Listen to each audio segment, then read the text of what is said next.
I first discovered adult content when I was in 3rd grade, and it was really scary to me at first. I didn't know what to make of it, but I didn't quite enjoy it to the fullest extent until I found femdom content.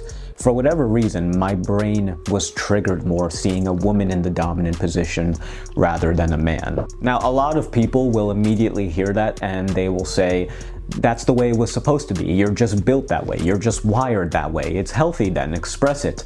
I'm not entirely sure. By the end of this video, I'll shed some light on why you're into femdom and hentai, and as a result of this enlightenment, you will be better prepared to engage in your future relationships. Whenever I looked at adult content, I always felt like something was missing. I always had to change the scenario in my mind to make the man a bit more submissive and the woman a bit more leading.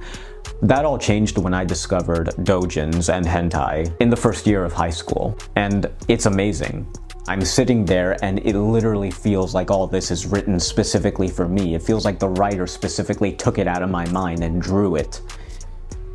This is the content I was looking for. This is the content that's like, it's like I discovered a completely new sexuality. It was so amazing. It was femdom specifically catered to what I was imagining in my mind. That is the reason why you like hentai so much, because it feels like it's made specifically for you. And it gets rid of a lot of the cringe aspects. Like when you look at real life adult content, a lot of it is cringy because so here's the thing, a lot of people say adult actresses are ugly. They're honestly not even really that ugly. They're at least decent looking. They're pretty good looking, honestly. The thing is, if you saw them on the street, you would think they are really attractive. But when you specifically see them in an adult content context, they're ugly. It's like you have raised standards for it. Also, the intimacy, intimacy makes people attractive. Even if your partner isn't the most attractive person in the world, they become attractive to you through romance.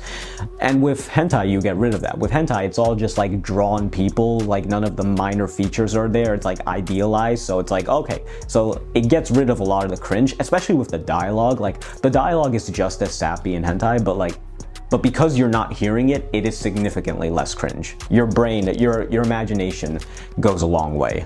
And that is precisely the reason why it is so bad, because it is so good, but it's so polished. You know what they say about the devil? The devil was God's most beautiful angel. Lucifer was the most beautiful of all the angels. A shaman is gonna come to you with a perfect appearance, not raggedy. And hentai comes to you with a perfect appearance.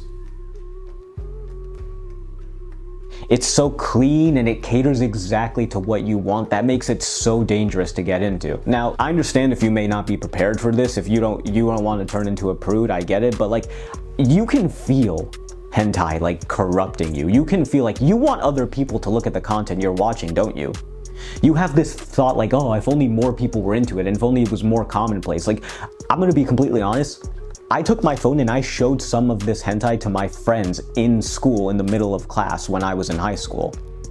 Like you feel this desire to want other people to see it, and you want to see it every single night. That's dangerous.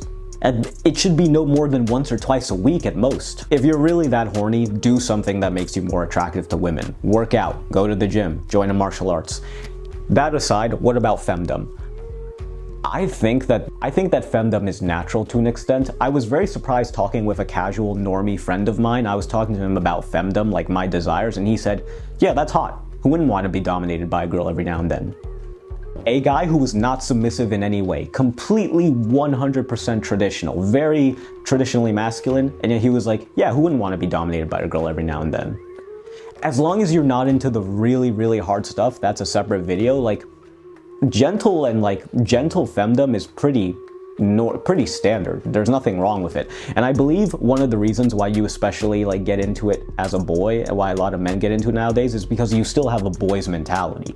I feel like very few young guys actually see themselves as men, which is bad because you are a man. You have to take charge of your life. No one's gonna do it for you. So you have to stop seeing yourself as a boy. And the more you stop seeing yourself as a boy, the more okay you will be with like less femdom.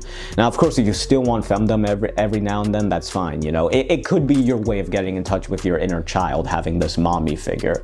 But bottom line is these things should really be restricted to no more than once or twice a week.